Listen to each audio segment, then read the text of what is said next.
In Jamaica, there's a stoicism we inherit from our parents and ancestors.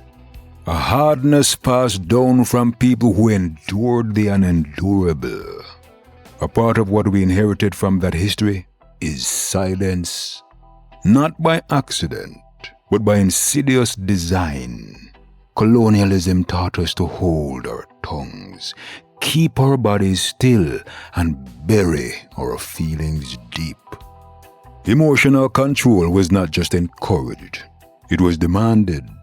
Discipline became a moral virtue, and respectability was about how well you could control yourself, your voice, your body, your needs.